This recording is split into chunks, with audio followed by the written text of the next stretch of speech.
Well, tons of comments are coming in on our Facebook page about this next story. Tonight, a federal ban is in the works to get e-flavored cigarettes off the shelves. Flat out done with them. Hundreds of users across the country have come down with serious lung illnesses, some with deadly consequences.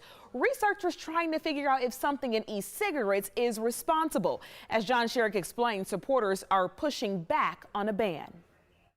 The CDC in Atlanta applauding the impending FDA ban on flavored e-cigarettes as researchers try to find out what is causing hundreds of users to suffer serious lung illnesses. Approaching 500 cases now in most states, the ones seen here in the dark blue, including possibly a dozen in Georgia, and 6 users have died so far. President Trump hoping a ban on the flavored products will stop young people especially from vaping them. We can't allow people to get sick, and we can't have our youth be so affected. But the president of the American Vaping Association, Gregory Conley, tells me the government should only ban the illicit homemade THC-based vaping products, not the e-cigarettes that the government only suspects might be causing the lung illnesses. It's the oils in the THC bootleg cartridges that are killing people and causing people to go to the hospitals across the country. Medical researchers have not yet confirmed if there are any vaping products that are safer than others. Many states imposing more and more regulations on e-cigarettes, but not Georgia. Georgia does ban vaping by minors, but there are few other restrictions statewide. And Georgia does not tax e-cigarettes, as 15 states do.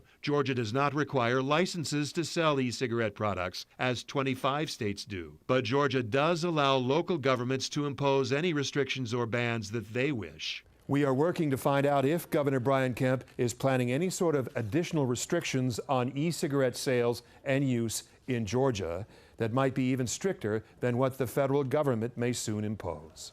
All right, thanks, John. So a lot of people think vaping just brings in water vapor into your lungs. Let's school you on this one. Here is how it actually works.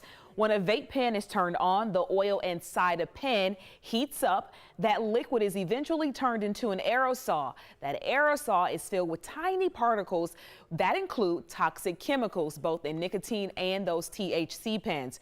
Researchers still don't know exactly what is causing the illnesses. Well, a major development in the nation's opioid crisis. The maker of OxyContin has reached a tentative multi-billion, that's with a B, dollar settlement with more than 24 states that have sued over the opioid overdoses. Now, the settlement is between Purdue Pharma, roughly 24 states here, and 2,000 cities and counties as well. Attorneys say the company would pay up to $12 billion. That money would then go to the states, the cities, and the counties. Under this brand new deal, the family which owns the company would give up control.